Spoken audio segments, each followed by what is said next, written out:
it's very difficult to buy into it.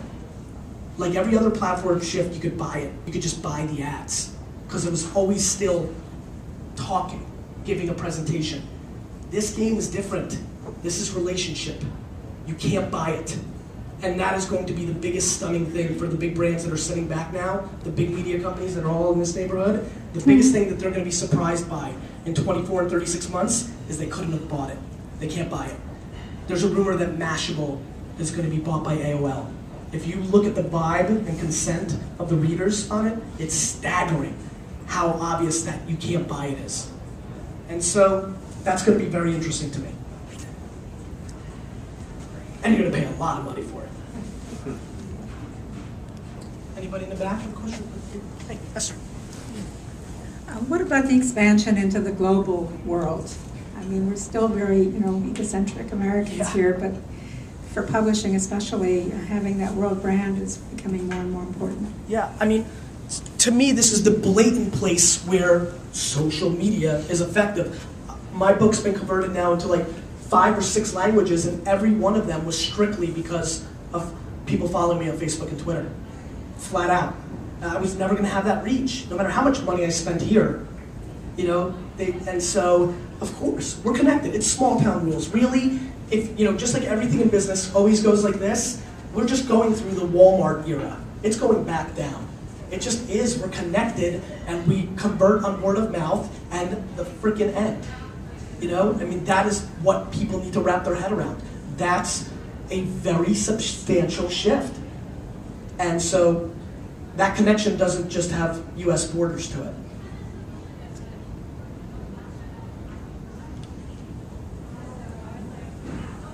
Yeah, thanks.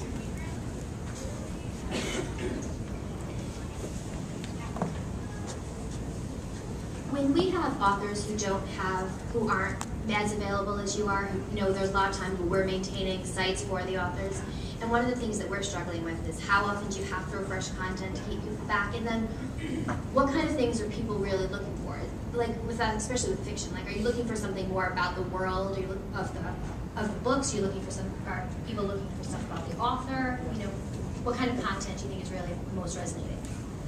Good. Yeah, I mean, I think, if you're writing a fantasy book, you know how those guys get. They get into that stuff. Give them more stuff. It's a more stuff game, right? How often should you update it? As often as you possibly can, as long as it's good. If you're updating for the sake of updating, and this is where I think a lot of authors lose if they want to build the author brand. I mean, if you're doing a fantasy world and it's more about that, then that's fine as well, because if the book's successful, that author automatically gets that brand equity. But for nonfiction, that lack of authenticity, especially when you're dealing with traditional celebrities who aren't doing it, they're not winning that game. They're just not. The reason somebody like Chad Ochocinco is so successful and his brand continues to be leverageable and he has more opportunities is he's doing it hardcore. And the reason why other people, I mean, I'm so fascinated by, Oprah not doing it. I think it's so interesting because, I pay attention to that stuff, and it's fascinating to me of how many people have stopped watching her because of that. She doesn't give a crap. I get it globally, but it's still interesting because Oprah's big enough and she made it that she may not be affected by a .001 swing, but a lot of small brands will, and definitely small authors will, right? And so I think the kind of things you put on there have to be engaging. I love questions and games and all that stuff. It works. People like it. I mean, people are raising farms on Facebook like you would not believe. It's ridiculous. I mean, listen, what I think is interesting for me is I'm not teched out. At 17, the most teched out I was is I had Sega Genesis. I'm not so unbelievably enamored with all this stuff. But if you don't think I pay attention to it and try to figure out how to apply, if you don't think I want virtual wine cellars right now going, I do. Because the social proof is in the pudding, right? It's there, it's happening. And so I think engagement is huge. I think for nonfiction authors, if they're not pumping out their own stuff, doing quick little flip cam videos or iPhone videos, people love that stuff. They devour it. Steve Nash of the Phoenix Suns take the team singing Lionel Richie on the team bus. They've gotten so many views for that. What does that mean? If you don't think impressions mean anything, then you don't pay attention to, everyone's like, well, what did that mean? Well, it meant that 2.8 million people thought about the Phoenix Suns for those few minutes, and probably one of them bought a Steve Nash jersey. And guess what? That's conversion. I love when people are like, "What's the ROI?" Well, what's the ROI for Nielsen ratings are supposed to tell me that box that's in every 3,800 homes that counts for all 3,800 people. That's supposed to be more real. I think people are naive to the value of mind share, and just again, people talk about what they want from their perspective instead of being reactionary to the reality. Sure. Yeah. Sure.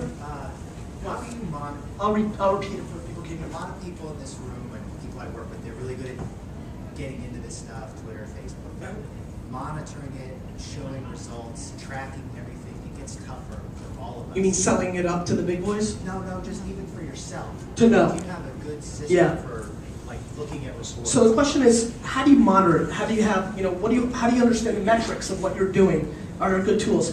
That's a space that there's so many people throwing out. There's a great company in New York called Buddy Media. You should look them up. They've got some amazing, products. There's a lot of stuff coming out. I mean, for me, the way I did it was pure gut feel. It was, when I sent out a tweet and 37 people replied, I did the work, right? I didn't, a lot of people in social media want to run and shoot, right? They tweet and they're out. Everything I did, it was never about the content, just like Wine Library TV. Wine Library TV took me 30 minutes to tape because I never edited. I still use iMovie. It was the other 15 hours I spent engaging and building. I was always much more proud of building my brand than being the brand. And so I think that if you're living it, if you're truly doing it, you can have the metrics, and there's tons of things with click-through ratios. I mean, if you use Bitly to use your shorteners for your links, they'll give you more than enough stats to figure out how many people click through, for how long, and where, and how. And there's stats for days. Stats are for days. I mean, the least valuable thing is the metrics because it's so obtainable. You can just get it in a million different ways. The problem is people don't understand how to analyze them. People are just in a too cut and dry mold, in my opinion, from what I've seen when I've seen them use it. But if you're living it, you don't need them. Because you're living it, you taste it. How do you know if somebody's a good person or not? You just know. Because you've spent time.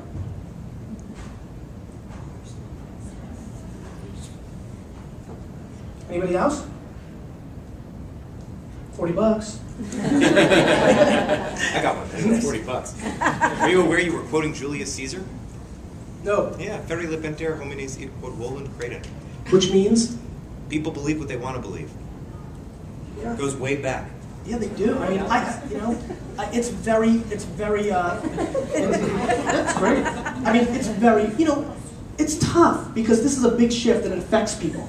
There's, when you're in an industry for a long time and big radical things are shifting in it, it's dangerous and it's scary and it's not fun and you really wish you were already done and didn't see it, right?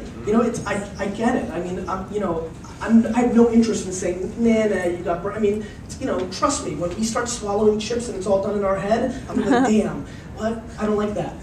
That probably gives cancer.